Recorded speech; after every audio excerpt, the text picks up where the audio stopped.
Welcome to the SMB Community Podcast with hosts Amy Babinchek, James Kernan, and Carl Polachek. Produced by Kernan Consulting and for the international MSP community. We are dedicated to making every IT professional a successful IT professional.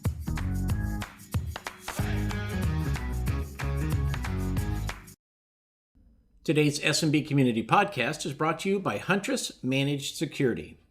Cybersecurity isn't just about software, it's about expertise. Huntress boasts the #1 rated endpoint detection and response for small and medium-sized businesses on G2. Trust us to keep your systems secure. With a 99% customer satisfaction score, our support team is second to none. We're not just a vendor, we're your partners on the security front line. Ready to experience the future of cybersecurity? Start your trial now at huntress.com/Carl. Don't wait. Lock down your defenses today. Welcome to another edition of the SMB Community Podcast. How you doing, James? Doing good. It's good to see you again. How are you doing? I'm doing great, and James and I will spare you because we already talked about the weather, as we Midwesterners do. But just to let you know, it was gorgeous, and we enjoyed ourselves over the weekend. Exactly. I'm still sore. I'm still sore. My back is not thanking me for carrying around those 50-quart bags of damp garden soil.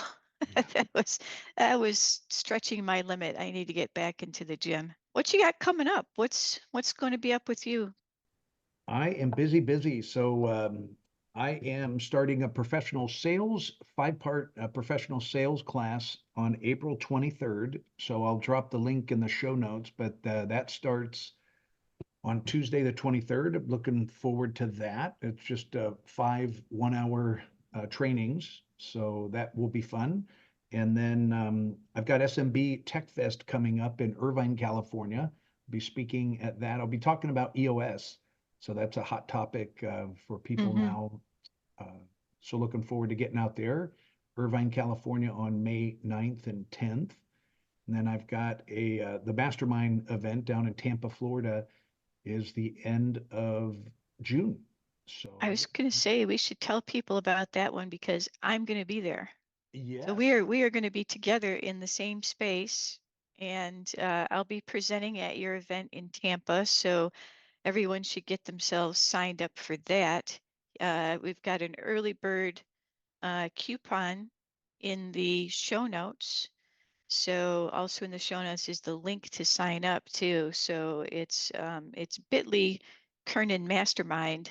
Use that code early bird, and if you forget, go into the show notes, and the link is there for you along with that code. Yep. And then the other thing I wanted to tell folks about is my newsletter. So it's for Microsoft 365 admins, and I'm publishing 8 articles a week. So I'm not writing all 8, but what it is really is a blog roll. So I am taking on the task of looking at the over 200 blogs that Microsoft publishes a week, sorting out 4 things to know, 4 things to do for Microsoft 365 admins, and publishing them in that newsletter. So the link is too long to say, but it's a MailChimp link to get signed up. So you can sign up there, but you can also sign up, and that link's in the show notes. But you can also sign up if you just go to my website, and there's a pop-up. If you're already on my mailing list, you will not get that pop-up, but you might not be on this newsletter mailing list. So, because I did not adding everybody who's been on my list, you're going to have to specifically sign up for this newsletter. And the way you could do that is if you go to the website, just open up in private, and then it'll pop that sign up again for you if you need to do that. So either way works for you. Go to the show notes or get that pop up over at Third Tier. Cool. All right, good stuff. I love that newsletter. So if you haven't signed up, make sure you sign up for Amy's newsletter. It's one of the best ones out there. Thank you. It's been very well received, so I'm pleased. So we've got some questions of the week as usual, our MSP question of the week. We're actually going to do a couple of them today because they're relatively short answers, at least James and I think so, Yeah. right? Yes, Um, no. Yes, no. y- right? Yes, no, right? Should I charge for on-site travel? What do you think, James? Yeah, that's an easy one. So I would say if I would say no if it's a contractual client. So if they've signed up for one of your subscription services, most MSPs that I've seen do not charge for that. And then there's a variety of different policies people have. If it's a time and materials client and you've got to go on site, they would just charge one way for your Yeah, time. That's where a lot I of people. think this is one of those areas where there's I'm going to call it like a split in professionalism and a professional relationship. Right? If Yeah. you look at other types of consultants that your clients hire, they don't charge for travel. They charge for their time, and their time is expensive. Mhm. And I think that's where you want to be. On the other hand, if you call a tradesperson, they charge for that truck roll to come out and fix your plumbing, fix your computer, whatever it is, right? So to me, there's a difference in the type of relationship that you have, and that dictates whether you're going to be charging for your travel to go on site. All right. Because that was so easy, we have a second question. The second question I think is even easier. Should you Yeah. charge per seat or per device? Which one is best? Yeah. Well, I remember the old days where you would charge by device and by location and very complex. It seems like the best practice today is just the price, the all-in price per seat per month. So price per seat would be my answer. Yeah, I think because the device became too complicated, right? Back in the day, everybody had one device and it was the computer on their desk in their office. And that's how that per device pricing grew. And it made sense, right? Yeah. I count Right. up the computers in the office and the number of servers, and that's how I get my number. But now people are working from wherever they're mobile, they have mobile devices, they have desktops, they have laptops, they have all this stuff. So it's just easier to count the people than it is to count the computers on the desk.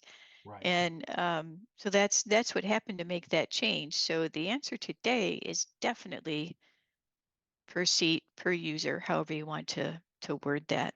Right. Remember, your client is going to think of that as per employee. So you might want to even change that language, use their language instead of your language when you're talking to them. All right, those were easy topics.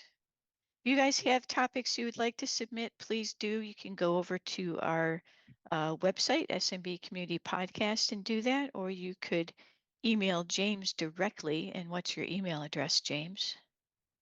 Pretty simple one, James at KernanConsulting.com. Yeah, we'd All love to hear right. from you. So any questions that you want to send us or topics that you want us to talk about, send them on over. We'd love to hear from you. All right. Well, we have some couple interesting things in the news that we wanted to touch on this week. One struck me as really odd. It's the FBI started warning consumers against using public charging stations. Yeah. And it struck me as odd because everything that I've seen says that it is so unlikely that someone would use that to gain access to your device that it's hardly worth worrying about. Now, having said that, I actually do have a device called a Power POW, and it's basically a red USB adapter that clips onto the end of my charger. Mm. And what it is that USB is stripped down, so only the charging wires exist in it. Right? None of the actual data flow. You can't use that USB for anything other than charging because the other wires in there just don't exist. Yeah. So do I worry about it? And I don't really worry about it much. Maybe the FBI has some new information they haven't told us about. They just put out this warning without actually saying why. Like, has something changed where suddenly they've detected that this is being used? I don't know. Yeah, the one thing I did skim that article. I saw that caught my eye, and they were just saying make sure you use your own cable, and if possible, plug into an electrical outlet with your own cable. So um, they just said there was an increase in issues there. So anyway, I don't use those public charging stations. I'm pretty self-sufficient and carry my own battery packs and that type of thing. So I do that as well. When I'm traveling, I carry an extra cell phone battery. They're pretty reasonable and they hold an amazing amount of power in them. I can charge my iPhone multiple times off a single charge on the battery that I've got. so did you see the news? This was interesting. Apple's smartphone shipments dropped about 10%, making the Samsung the uh, number one phone. Apple loses that top phone maker spot to Samsung. I thought that was interesting. Yeah, they've been running neck and neck, so it doesn't really surprise me when one tops the other and it kind of back and forth. But Yeah, Samsung's got beautiful devices.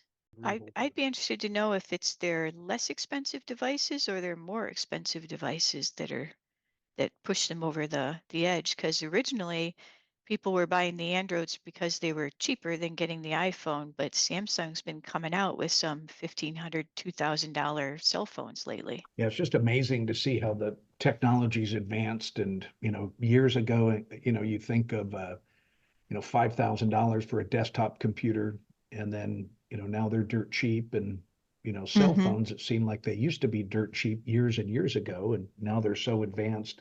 Those are the $1,000 to $1,500 devices. It's a computer, right? Yeah, I've got the iPhone 15. I love the iPhone environment. Um, and yeah, it's darn close to the price of my laptop, but Mm. it's also darn close to as functional, you know. Yeah, I was gonna say the So, power, the storage, I mean everything. yeah, I use it as a mini computer. I've got so many apps on there for everything in the world. I really do use it as a computer. I rarely talk on the phone on the thing, but I use it for its computing functions. I wanted to point out another news item too that I saw actually just this morning. I saw that Google is running an experiment based on some proposed legislation in California that would require social media to pay each time that they advertise news in the state of California. So like for example, if I read an interesting article from, I don't know, ABC News, and I shared it, uh, California would get paid for that. And not California the state, but it goes into some type of a defending journalism fund, because journal and our media outlets and journalism in general, they're going broke because Mm-hmm. they don't get paid for their work anymore. Everything is freely available on the internet. Sometimes there's a paywall, but nobody likes those either. So they're looking for other ways. And Google is checking out their Google News and see how they would do that. And they're experimenting with how users then interact with Google and how that changes things for them. Right. I think they're trying to get ahead of it. It sounds like. Um, and California is just following Canada on this one because Canada has this law in place. Mm. And if you've noticed on Facebook, you don't get any Canadian news in there anymore because Facebook was like, well, we have actually no mechanism to collect money from people reading Canadian journalist content. So they just had to put a block on Canadian journalist content. And, you know, some people, I will see that occasionally in Facebook, or someone will say, oh, because Facebook is, censoring Canadian news. It's like, well, they're not censoring it. It's commerce. They're just deciding not to pay for it. Right, right. So, oh yeah, interesting things going on in journalism, and how what social media's role is in it, you know? Yeah, I don't know about you. I've noticed, because I'm online all the time, but I've noticed in the feeds, it's like every other post is either a sponsored ad of somebody trying to sell you something or something that, the social media organization is trying to, recommend to you. Like Mm-hmm. it's something that I'm not following, but they're trying to push it in my face, based on my activity. And really been paying closer attention to that. I mean, what are your thoughts about that? Have you I've seen that? noticed it too. I think that I think social media advertising must be so effective and such a gold mine for the social media outlets that it's come to the point where every other post is an ad, and it's not just one of the media outlets. It's Oh, leaked over onto to all of them. So yeah. yeah, yep. Well, or maybe they're listening to our podcast and picking up, and then they're pushing ads out that way because I bet you get all sorts of Let's give sponsored Amy ads and James twice as many ads as we give everybody else. on cats, gardening, and boating. Right. Yeah. I think I just I'd never get off social media if that was the case. true. In fact, I got my gardening shirt on right now. See? All right, cool. Anyway, yeah, it says it's got some gardening tools on it. It says you dig. That's All great. right, James. Any last thing we've got to talk about before we sign off today and give people I, the rest of their week back? yeah, there's a lot of news going on, so we'll Hmm. I guess that's enough for today, and we'll just plan on catching up with everybody next week. Sounds good. All right, everybody. We'll see you next week. We'll see you on Monday again. All right, you bet. Thanks, Amy.